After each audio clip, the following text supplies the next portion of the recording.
अस्सलामुअलैकुम दोस्तों, कैसे हो आप सब। मैं आपको यूट्यूब चैनल इंग्लिश लिटरेचर पर वेलकम कहती चलूँ। आज जो हम टॉपिक डिस्कस करने जा रहे हैं वो टॉपिक है एम्बिवेलेंस। एम्बिवेलेंस जो एक टर्म है, ये टर्म एक पोस्ट कॉलोनियल टर्म है।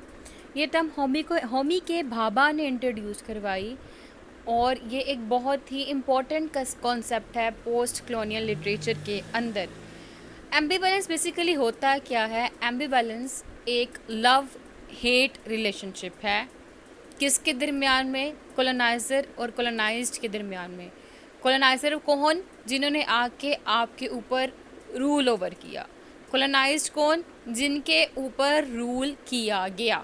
ठीक है, तो ये कॉलोनाइज़र और कॉलोनाइज्ड के दरमियान में एक लव हेट रिलेशनशिप है। सेम टाइम पे आपको अट्रैक्शन भी होती है और आपको रिपल्शन भी होती है। आप सेम टाइम पे लाइक भी शो करते हो और डिसलाइकनेस भी शो करते हो।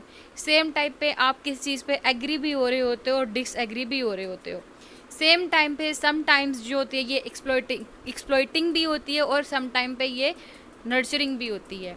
ये एक डिस्टर्ब रिलेशनशिप है बिटवीन कॉलोनाइज़र एंड कॉलोनाइज्ड। ठीक है, इसमें होता क्या है कि एक ही वक्त में आपको अंग्रेज़ अच्छे भी लग रहे होते हैं और उसी टाइम पे आपको उनसे नफ़रत भी हो रही होती है। मिसाल के तौर पे अंग्रेज़ जो होते हैं ना, आप कहते हो कि ये जो है ना आपके खैर ख्वाह नहीं है, इनको फॉलो नहीं करना चाहिए, ये बहुत ही बुरे हैं। और दूसरे ही टाइम पे आप उन्हीं की ज़ुबान सीख रहे हो। ठीक है, उन्हीं को ही प्रेफरेंस दे रहे हो। नंबर वन, हमने एक नोवेल पढ़ा बर्न्ड शेडोज़। बर्न्ड शेडोज़ में ना सज्जाद का करेक्टर है।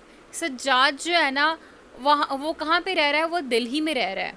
ठीक है, अब वो जब दिल्ली में रह रहा है ना, वहाँ पे दिखाया गया, वो टाइम पीरियड दिखाया गया है जब अंग्रेज़ आके बरसगीर में जब आए थे और उन्होंने आकर वहाँ पे अपनी हुकूमत कायम कर ली थी। वो वाला टाइम पीरियड दिखाया गया है उस नोवेल के अंदर। अब सज्जाद जो है ना, वो बेसिकली उनके घर, जेम्स बर्टन बंदे का नाम है, वो एक अंग्रेज़ है। उनके घर मतलब काइंड ऑफ एक नौकर ही है, काम करता है उनके घर के अंदर ना। तो वो ना बड़ी दिल से ख्वाहिश करता है कि ये जेम्स बर्टन्स की जो फैमिली है वो यहाँ से चली जाए, वो यहाँ पे अंग्रेज़ ना रहे, ये चले जाएं और हम लोग खुशी खुशी ज़िंदगी गुजारें। दूसरी तरफ वो उन्हीं को ही कॉपी कर रहा होता है। उसको जेम्स बर्टन की पेंट शर्ट्स बड़ी पसंद है। ठीक है, और वो उसकी पेंट शर्ट्स को पहनना पसंद भी करता है। इवन के जेम्स बर्टन्स अपनी यूज़ पेंट शर्ट्स जो हैं वो सज्जाद को देता भी है पहनने के लिए।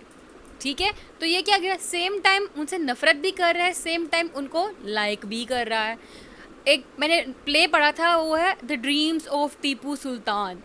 इस प्ले के अंदर ना टीपू सुल्तान जो है वो अपना अग्रेशन शो करता है टूवर्ड्स वाइट पीपल। ठीक है, लेकिन सेम टाइम पे वो कहता है कि ना अपने जो उसका काजी होता है ना, वो जा रहा होता है बैरून मुल्क अंग्रेज़ों के पास। तो वो कहता है कि अंग्रेज़ों की ना एक बड़ी अच्छी डेवलपमेंट है, उन्होंने एक बड़ी अच्छी चीज़ जो है ना वो इन्वेंट की है, उसका नाम है थर्मोमीटर। वो थर्मामीटर तुम लेते हैं आना। ठीक है, वो अब ये चीज़ के रेफ़र कर रही है कि सेम टाइम पे वो उनको डिसलाइक भी कर रहा है और सेम टाइम पे उनकी इन्वेंशन को लाइक भी कर रहा है। ठीक है, तो ये जो चीज़ होती है ना, ये रिलेशनशिप होता है डिस्टर्ब रिलेशनशिप। ये होता है बेसिकली एम्बिवेलेंस। जैसा कि हम भी ऐसे ही हैं, हम लोग सेम टाइम पे अंग्रेज़ों को पसंद भी नहीं कर रहे होते कि उन्होंने हम लोगों को कॉलोनाइज किया था, उन्होंने हमारे साथ बुरा सलूक किया था, वो ऐसे हैं वो वैसे हैं, और दूसरी तरफ हम उनके कॉन्सेप्ट्स को बहुत फॉलो कर रहे होते हैं। ठीक है, हालांकि इस्लाम कहता है कि जिस मुसलमान मतलब जिसके बच्चे ज़्यादा होंगे ना, जिस इंसान के, तो वहाँ पे क्या होगा, उससे मुसलमानों की तादाद बढ़ेगी। और हर मज़हब में यही है कि जब बच्चे ज़्यादा होते हैं तो मुसलमानों की तादाद बढ़ती है। इवन कि अमेरिका में जिसके बच्चे ज़्यादा होते हैं उसको बाकायदा अवार्ड दिया जाता है। ठीक है, क्यों? क्योंकि उनकी नस्ल में इजाफा हुआ है। अब उनकी एक पॉलिसी है, बच्चे दो ही अच्छे। हमने इस कॉन्सेप्ट को पकड़ लिया है, इस कॉन्सेप्ट को पकड़ के अपने ऊपर हमने अप्लाई कर लिया है। क्यों? क्योंकि हम बड़ा उनको अडोर करते हैं, बड़ा उनको लाइक करते हैं। वही वाली बात कि रंग की बात भी की जाए कि इस्लाम कहता है गोरे को, काले पर गोरे को कोई फोकियत हासिल नहीं है, यानी कि कोई एक दूसरे से अपर नहीं है, ऑल आर इक्वल। ठीक है, नो वन इज़ सुपीरियर। ये सिर्फ इस्लाम में नहीं, हिंदू में भी यही है। बाकी तकरीबन कई मज़हबों में ये वाला कॉन्सेप्ट है।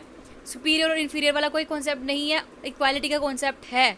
ठीक है, लेकिन अब वहाँ से हमारे पास क्या आ गया, हमारे पास जो ये कॉन्सेप्ट आया है ना अपर क्लास का, लोअर क्लास का, एक्सप्लॉयटेशन का, ये भी हम लोगों ने वहाँ से ही लिया है। सेम टाइम हम उनको लाइक कर रहे होते हैं, ठीक है, सेम टाइम उनको डिसलाइक कर रहे होते हैं, ठीक है। तो ये जो चीज़ होती है ना, ये बेसिकली एम्बिवेलेंस होता है। कॉन्सेप्ट मुझे लगता है आपको समझ आ गया होगा। Thank you so much for watching our video. Please subscribe our channel, दुआ में याद रखिएगा। अल्लाह हाफिज़।